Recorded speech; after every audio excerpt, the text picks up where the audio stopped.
Welcome to the deep dive. Today, we're plunging into a world that's, well, it's rapidly rewriting the rules of global power, reshaping economies, and fundamentally challenging societies. Mm. Artificial intelligence, for decades, AI was the stuff of science fiction, but now it's right at the cutting edge of geopolitical strategy.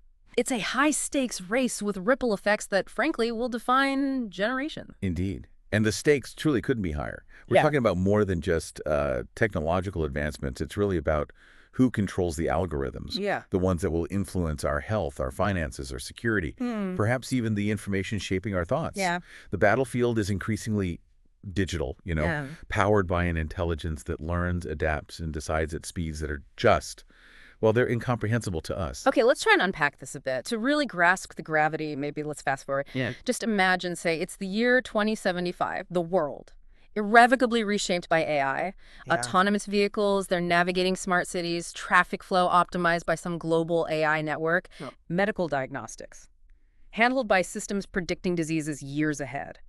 But here's the critical question, right? Who controls these systems? Are they benevolent, globally shared resources? Or are they tools of strategic advantage, wielded by just a handful of super AI nations? Have national borders blurred, or are they actually more rigidly enforced by AI surveillance? This sense of urgency, this deep curiosity about our unfolding future, that's what's driving our deep dive today. It's about the choices we're making right now. It really is a future demanding our immediate attention. The quiet revolution of AI, well, it's anything but quiet in its geopolitical implications. Okay. Our mission today is to explore how nations are positioning themselves in this new reality. Yeah. And the surprising rise of corporate power, too. Right, that's huge. Yeah, the potential new world orders that could emerge, the, let's be honest, chilling face of AI weaponization, and these profound ethical dilemmas that demand global answers. And crucially, we'll ask, where does a nation like India, with its unique blend of tech prowess and sort of philosophical depth, fit into this rapidly evolving landscape? Okay, so let's ground ourselves back in the present. If we look at 2025, this global AI race, it's already in full swing. What stands out to you right now about the major players? How are they approaching this new frontier? Well, at the forefront, undoubtedly, are the United States and China. Mm. The U.S., leveraging its Silicon Valley giants, its robust research institutions, it's long been a leader in foundational AI research and development. What do we mean exactly by foundational AI? Good question. Think of companies like Google, OpenAI, Anthropic. They're at the bleeding edge, building these large language models, those incredibly sophisticated systems that understand and generate human-like text. And they're pushing towards general AI, aiming for systems that learn and apply intelligence broadly like humans do. The U.S. government is also investing heavily, things like the GPS and Science Act to secure its semiconductor supply chain. They see these advanced chips as the new oil, basically. The new oil? Right. Exactly. And they're actively fostering international collaboration, too, with allies like South Korea and Japan, trying to build these resilient AI ecosystems together. And China, their rapid advancements have certainly grabbed a lot of global attention. Oh, absolutely. China has shown this incredible capacity for rapid adoption and scaling of AI. They leverage their immense data resources, Mhm. state-backed initiatives, companies like Tencent, ByteDance, they're major AI powerhouses, Mhm. and the government's Made in China 2025 strategy. It explicitly prioritizes AI. Now, despite facing U.S. export controls on advanced chips, China is doubling down on domestic chip production and, interestingly, really embracing open-source AI strategies. Open source. How so? Well, a great example is DeepSeek's R1 model that Mhm. really disrupted global AI markets, kind of mimicking the Android model, Yeah. making foundational tech widely accessible. They're also investing heavily in surveillance AI. It's fascinating, actually. Yeah. A study showed 176 countries use AI surveillance, but 51% of advanced democracies deploy them, compared to just 37% of autocratic states. That might surprise some people. That is surprising. Okay, what about Europe then? The EU often seems like the regulatory leader, but what's their innovation story here? Right, the EU. They've definitely taken a distinct path, heavily prioritizing regulation and ethical AI. The EU AI Act, for instance, that's aiming to set global standards for trustworthy AI. Now, they might not have the sheer number of AI giants like the US or China, but European nations are strong in niche areas. Think industrial AI, robotics, fundamental research. They like Mistral AI in France. Exactly, like Mistral AI making waves with their own models. The ongoing challenge for the EU, though, is how to foster that cutting-edge innovation without, stifling it with too much regulation, and also building a truly cohesive strategy across all its diverse member states. That's tricky. And India, we know they have this massive IT talent pool and that unique digital public infrastructure everyone talks about. India is a truly fascinating case, yeah. Huge talent pool, rapidly digitizing population. They're strategically positioned. The India AI mission is focused on building a skilled workforce, setting up data labs, and crucially developing its own large language model for local contexts and languages. Imagine AI speaking every dialect in India. Wow, that would be something. Yeah. And they plan to have 18,000 high-end GPU computing facilities for AI development. By the end of 2025, apparently 10,000 are already operational. Initiatives like the AI Action Summit, co-chaired with France, highlight their focus on ethical AI, using it for public good agriculture, healthcare, and their digital public infrastructure, the DPI.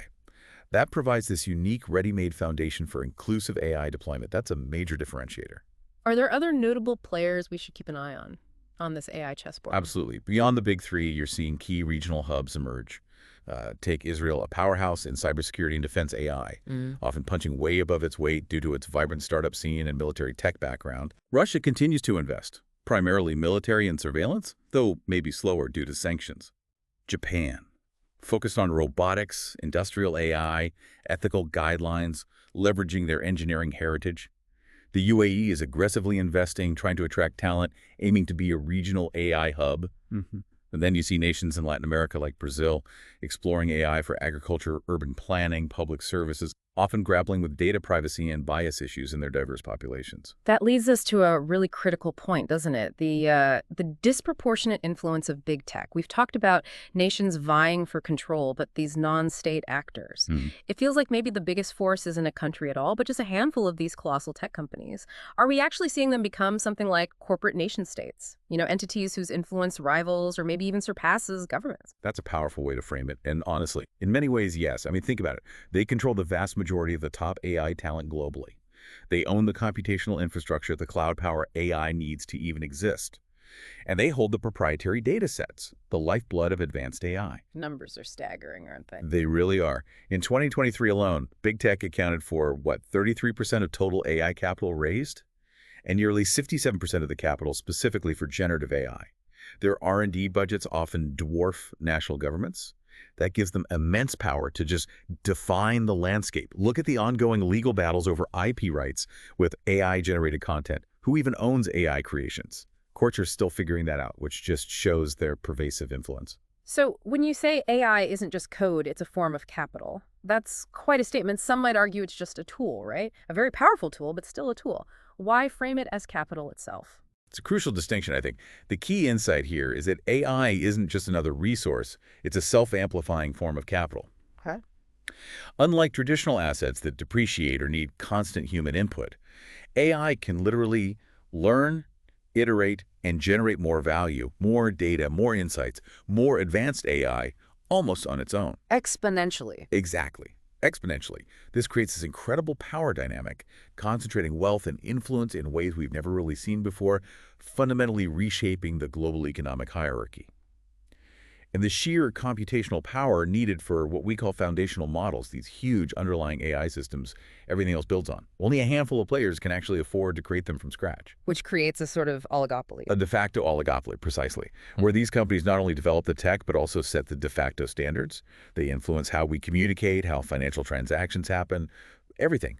And their influence extends to policy, too. They have the resources for prolonged legal fights against regulations that might try to curb their power. Given this unprecedented concentration of power, both national and corporate, what kind of future world orders might emerge from this AI race? Can we sketch out some scenarios for, say, 2075? We can certainly envision a few possibilities, yeah, each with pretty stark implications for that 2075 world we imagined. One scenario is a bipolar world dominated by a U.S.-China AI rivalry. Like a new Cold War, but digital. Sort of, yeah. You'd see two distinct AI ecosystems emerge, different technical standards, different ethical norms, different data governance models. Countries would basically be forced to pick a side, leading to technological fragmentation, potential digital iron curtain.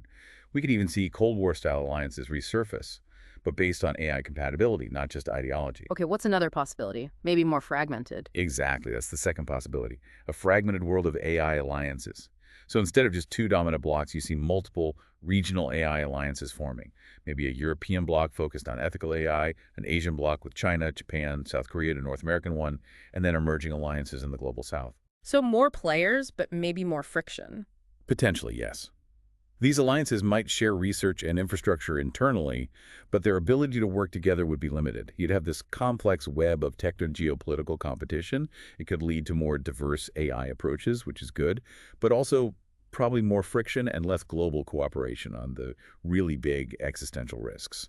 Is there a more optimistic, unified scenario where we somehow manage to come together on this? Well, that's the third and definitely the most aspirational scenario. Yeah. A unified world with a global AI constitution. This would need unprecedented international cooperation. We're talking globally agreed upon norms, standards, regulatory frameworks for AI. Think like a UN for AI, but, with actual teeth. Sounds difficult. Extremely difficult, yeah. It would prioritize collective well-being over national advantage. But look at the current reality.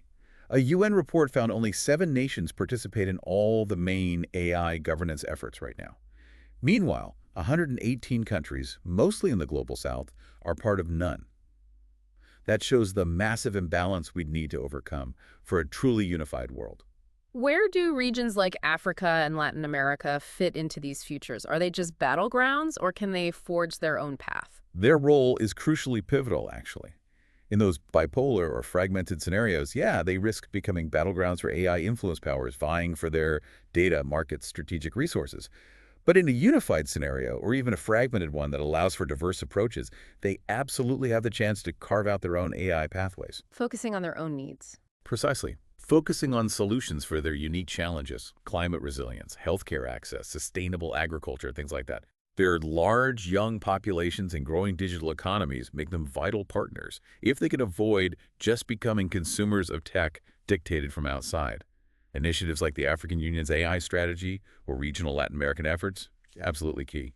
While we're talking about grand futures and economic shifts, there's a darker, more urgent side. How is this intelligence reshaping conflict, warfare itself? It's a chilling aspect, definitely. AI is fundamentally reshaping warfare. We're seeing rapid advances in military AI, everything from autonomous weapon systems, ones that can identify and engage targets without human intervention. Killer robots. That's the term, yeah. Raises huge ethical questions. To AI-powered logistics, predictive maintenance for equipment, drones with advanced AI are already deployed, providing incredible surveillance and precision strike capabilities. The whole debate around lethal autonomous weapons, systems making life-or-death calls without human override, it's massive. Calls for bans are growing louder. And beyond the physical battlefield, cyber warfare, information ops. This feels maybe even more insidious. It is, in many ways, because AI amplifies these existing threats to just an unprecedented degree. Cyber warfare gets incredibly sophisticated with AI.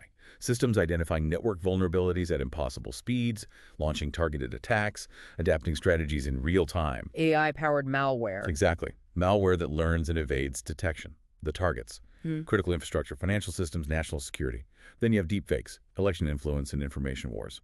Generative AI creates stunningly convincing fake audio, video, text. Weaponized. It spreads disinformation, discredits opponents, creates viral fake news, sows discord. We saw hints before, but AI lets you scale this massively. Highly personalized, persuasive propaganda. It blurs reality and fabrication, eroding trust. Imagine AI generating thousands of tailored deepfakes targeting voters. The challenge to find truth is immense. Which brings us right into the ethical and moral heart of this. It seems the way AI is developed and used is heavily influenced by a country's core values, doesn't it? Are there distinct sort of national moral compasses guiding AI? Yes, absolutely. While there's a global conversation about AI ethics, the actual implementation, it varies significantly based on national priorities, societal values. The EU, as we mentioned, champions that human-centric, rights-based approach. Transparency, accountability, data privacy are paramount. Their regulations reflect that deep societal emphasis on individual rights, democratic oversight. Whereas China? China's approach often prioritizes state stability, social control, their extensive use of AI for surveillance, facial recognition, social credit systems. While raising alarm bells elsewhere about liberties, it's justified internally for social order, combating crime. It highlights this fundamental divergence, between maybe aspirational ethics and real-world application. The U.S. is navigating this complex balancing act. trying to foster innovation, maintain economic competitiveness, but also dealing with growing concerns about bias, privacy, often relies on industry self-regulation alongside some government oversight, like the AI Bill of Rights, though its legal teeth are still developing. Beyond these national differences, what about the universal challenges? Things like AI bias, the whole question of AI rights and accountability when things go wrong. These are truly global issues, yeah. Yeah. They demand collective solutions. AI bias, it's baked into the training data. If the data reflects historical biases in hiring, law enforcement, whatever, the AI won't just perpetuate them, it can amplify them. We've seen examples, right? Stark examples. Amazon's AI recruiting tool penalizing women, the Dutch child care benefits scandal wrongly flagging fraud based on things like dual nationality. Addressing this needs diverse data sets, rigorous testing, continuous auditing. It's hard work. And AI rights. That sounds almost sci-fi. It's a deep philosophical debate, but increasingly relevant. Does sophisticated AI, maybe approaching general intelligence, deserve legal or moral rights? Profound implications for how we treat these systems down the line. And finally, accountability. When an AI makes a mistake, causes harm, who's responsible? The developer, the deployer, the user. That's like box problem. Exactly, the black box problem. Decisions can be hard to interpret or challenge. Clear liability frameworks are sorely lacking globally. We saw this tragically in cases like the 2018 Uber self-driving car fatality. Okay, amidst all these huge global challenges, India often talks about AI for public good, referencing its unique philosophical background. Can India genuinely lead in ethical AI development on the world stage? India has a truly compelling opportunity, I think, and a strong narrative to back it up. First, its commitment to AI for public good seems quite tangible. You see initiatives using AI for healthcare access in rural areas, improving crop yields, enhancing government services via their digital public infrastructure. And just the sheer scale of India's population means equitable, inclusive solutions can have a monumental impact. And they're planning their own AI model too. Yes, the government's planned indigenous AI model, designed to be affordable under 100 per hour apparently, with subsidies, aims to make AI accessible to startups, researchers. It fosters this bottom-up inclusive approach. Second, India's rich philosophical and spiritual traditions offer a unique lens. How so? Well, Indian philosophy often emphasizes interconnectedness, holistic well-being, ethical conduct, dharma, essentially. This can inform AI development that's not just efficient, but also compassionate, fair, aligned with human values. It's reflected in things like Niti Aayog's Responsible AI for All initiative.